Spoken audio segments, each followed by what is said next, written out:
Breaking at 11, a SWAT standoff ends in Claremont. We are live as the investigation into what happened begins. Plus, a teacher in Orange County arrested for alleged sexual misconduct with minors online. The gaming currency he's accused of using as leverage coming up. It was crazy. I cannot believe it. Shots fired at officers, setting off an hours-long standoff in Claremont. What investigators say led to the dangerous scene. Plus, 3 suspects have been charged with a June 2024 murder. I'm Gail Pascal Brown. I'll explain why authorities didn't have to go far to find them. Investigators say this teen killed his father and then his mother. Why a Polk County jury is letting him walk free tonight. And the gaming currency federal investigators say an Orange County teacher used to get sexual favors from children online. WESH 2 News starts with breaking news.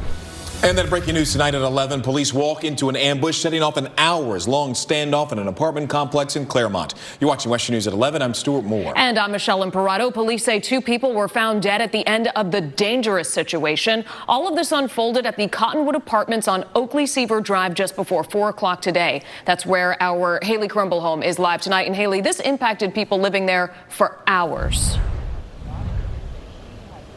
Yeah, that's right. It happened at the apartment complex behind me here. Some people were evacuated, some people sheltered in place, others just not able to return home for hours. And like you said, 2 people dead, no police officers injured tonight. But what the Claremont police tell me is they believe a man shot and killed a woman, fired at officers before ultimately shooting himself. Now, the Claremont police says that was a man in his late 20s who they believe was in a romantic relationship and was living with the woman who was killed. The police also say that because their officers fired back at that man, the Florida Department of Law Enforcement will be investigating the officer-involved shooting aspect of this incident. Covering Lake County live in Claremont, Haley Crumblehome, WESH 2 News. Thank you, Haley. And be sure to download the WESH 2 News mobile app to be the first to find out when breaking news is happening in your neighborhood. We sent you this push alert on the standoff earlier tonight as soon as we confirmed that suspect was dead. The app is free to download.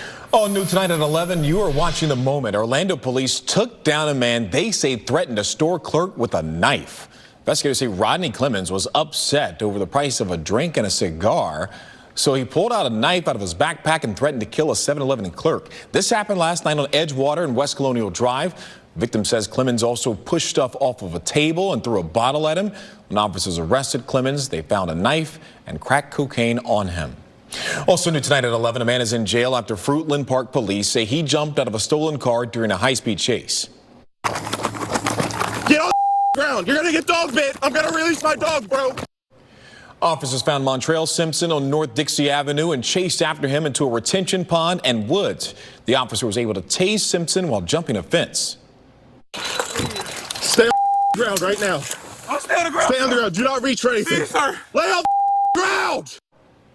Simpson told the officer the man was just giving him a ride. Officers found a gun in his backpack. He is facing fleeing and gun charges. Covering Orange County tonight, a teacher at Hunters Creek Middle School is accused of having children perform sex acts for him in front of the computer. The teacher is Italo Brett Bonini. According to the federal arrest affidavit, Bonini did not make contact with students at Hunters Creek Middle School, but with 2 8-year-old boys in Maryland. Investigators say he promised money for Robux from the online video game Roblox in exchange for the sex acts. Well, I'm worried for the safety of the kids because I had the call this morning and they said it was under investigation, so we don't know why. But I'm worried for the safety of the kids. I would think it involves something no parent would ever want for their kids. While being questioned, the report says Bonini told them he fell into temptation and that he is, quote, not a sick individual and made a mistake. A 24-year-old was shot dead inside of his Ocala home. Police say he was just playing video games when bullets were fired through the windows. As WESH News' Gail Pascal Brown explains tonight, 3 men are facing murder charges in this deadly shooting from last year. Driving dangerously fast and recklessly through parts of Marion County, and now deputies in hot pursuit.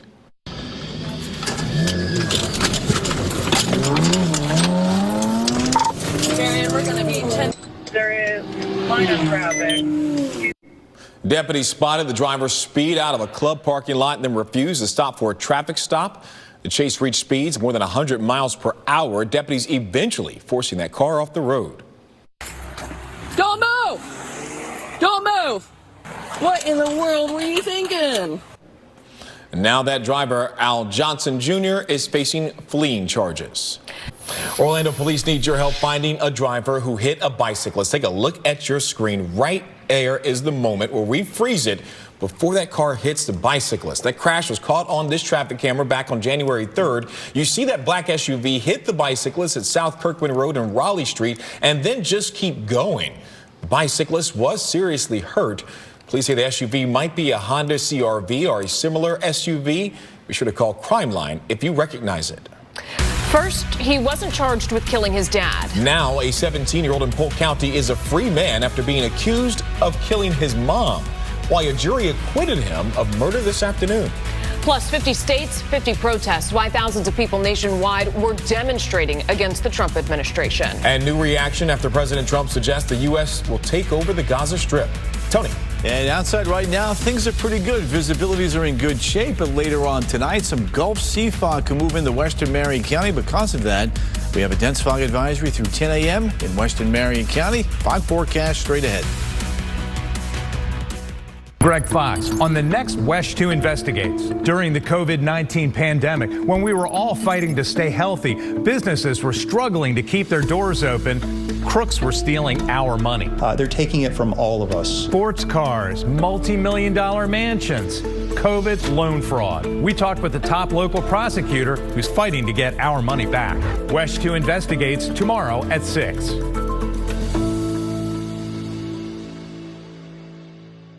This First Morning Weather Update is sponsored by Attorney Dan Newlin.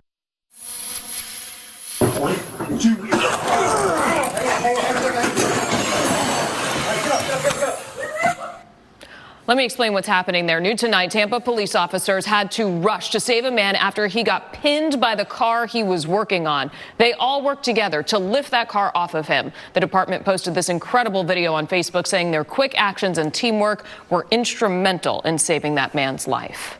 A Japan Airlines plane hit the tail of a parked Delta Airlines plane while taxiing on the ground. This happened at Washington, Seattle, Tacoma International Airport this morning. You could see the wing of one of the planes sliced into the tail of the other. Officials say no one was hurt. New at 11, a jury found this 17-year-old not guilty of stabbing his mother to death in Polk County.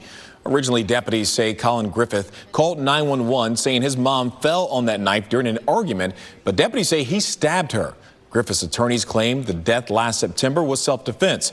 His attorney told jurors, quote, "You've heard of suicide by cop.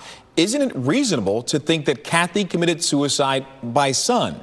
And get this, this comes more than a year after Griffith killed his father in Oklahoma. He said his dad pulled a knife on him and chased him through the house, so Griffith said he picked up a gun and shot him twice.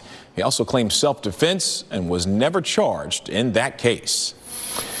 From Minnesota to Massachusetts and North Carolina, thousands of people protested across the country in the first mass national protest against President Donald Trump's second term since he took office. Protests even happened in Tampa this afternoon. It was called the 50 States 50 Protest Marches. And since taking office 2 weeks ago, he signed a litany of controversial executive orders scaling up mass deportation of undocumented migrants, attempting to end birthright citizenship, and banning diversity, equity, and inclusion initiatives in the federal government. Because they want you to hate me and they want me to hate you. I hate my heart. The only thing I hate is fascism. We were protesting Project 2025 as well as the policies that come from that. Protesters showed up with signs like "Deport Elon" and "Stop the Oligarchy" to express their discontent with Elon Musk being a, quote, special government employee. Most thieves go after gold or jewels, but police in Pennsylvania say someone pulled off an egg heist. Someone stole 100,000 organic eggs from a trailer over the weekend near Harrisburg. That's about $40,000 worth. Police are still looking for the thieves. They better hatch into this one quick.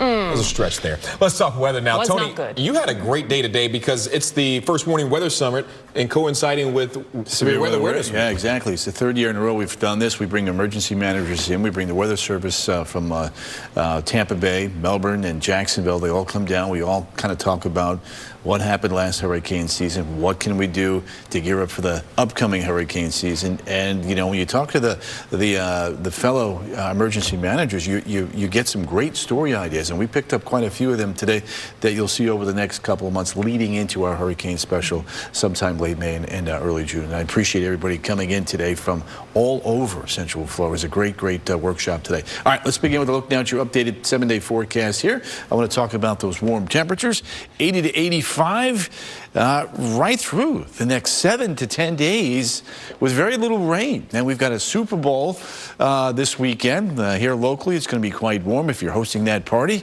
on your pool deck with some outdoor TVs.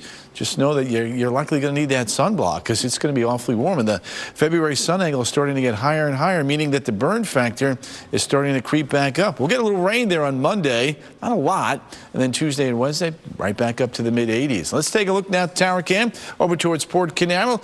A little bit of fog there, but not too bad. Nothing like the last couple of nights. We'll watch the sea fog there in the Gulf of Mexico. Some of that may roll in to western Marion County out the door tomorrow morning. We've had a couple high clouds kind of moving through fairly quickly tomorrow morning, but look at the visibilities tonight.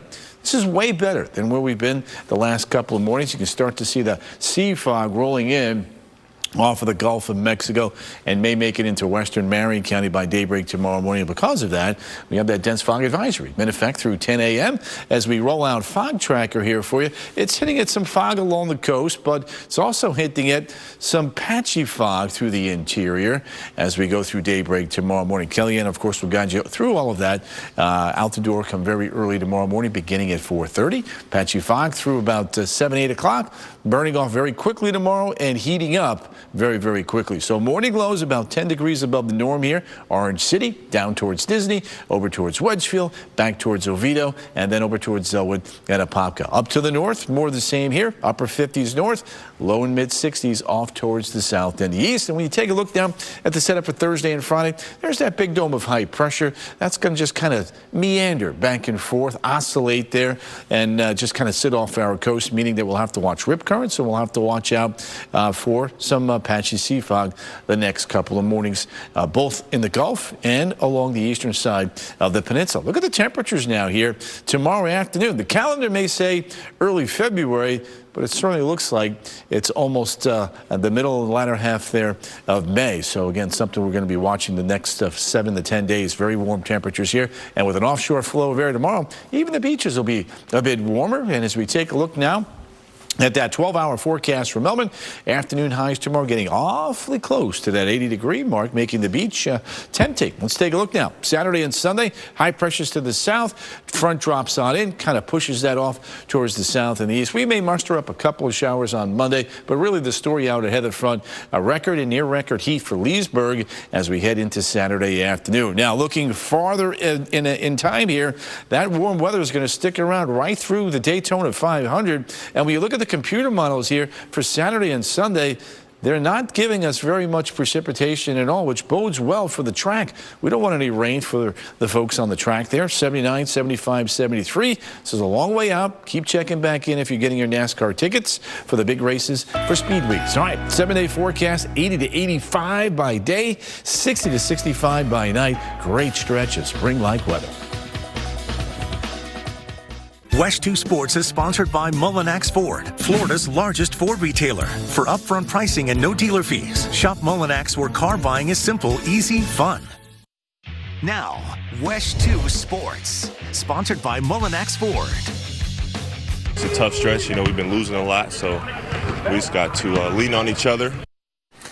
Hello, everybody. I'm Darren Stoltzfus. That was Paolo Banchero. Before tonight's contest out in Sacramento, the Magic, just a mess of late, 9 losses in their last 10 games. Tonight, the first of 2 games in 2 days to wrap up that West Coast swing.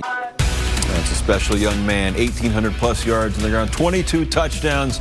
Now he's playing D1 football out in California. That is it for sports. More news after this. Custom weather alerts on the WESH 2 app. Download it today. All right, guys, quick look now at that forecast for you out the door in the morning. We are looking at some patchy fog. Temperatures running 64, 65. Quickly, though, jumping up into the 70s by mid-morning and will be about 83, 84 degrees by the afternoon. I've been seeing pollen on my car. Me too. Yeah, I Really? got to wash it this week. It's back. Yeah. That's our show for tonight. WESH News is always on at WESH.com and WESH 2 News mobile app. I park indoors a lot. Clearly, you go look at your car tonight. We'll see you tomorrow.